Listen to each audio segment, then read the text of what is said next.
Right, welcome back. Let's continue with more news. Further afield, a representative of a community in Nigeria from where close to 300 school children were kidnapped last week has said it would be impossible for the ransom to be raised as the families are poor.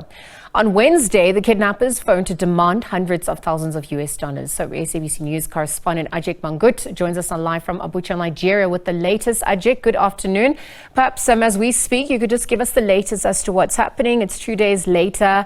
Is there hope of finding them? Talk to us about the issue of the ransom affordability and really just a spotlight on security in northern Nigeria.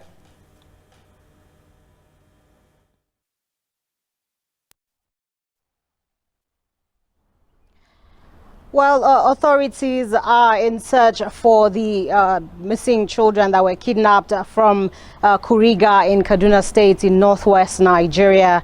But we've not heard much in terms of the progress that has been made.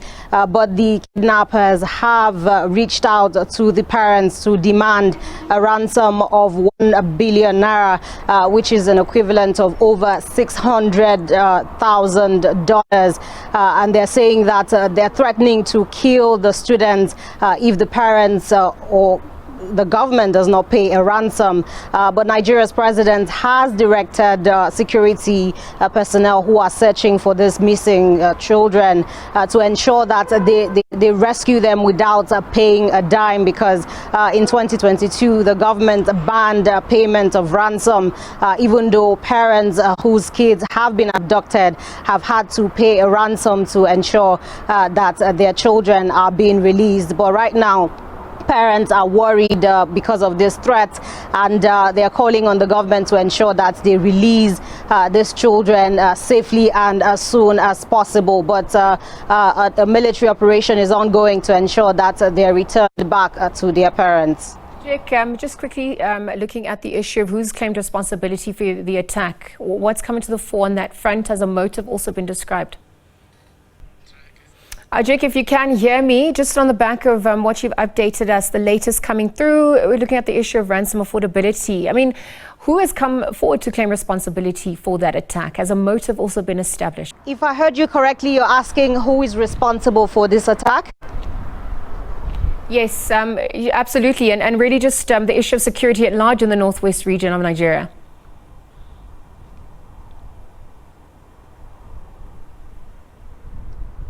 Well, if that's what you're asking, then security experts that we've spoken to are saying that this could be the terrorists who have been operating in the northeast that are re-strategizing and moving to the northwest part of the country, because they see kidnapping for ransom as a lucrative business, because there hasn't been any penalties to punish those who have been perpetrating these mass kidnappings, as we've seen in the northwest part of the country.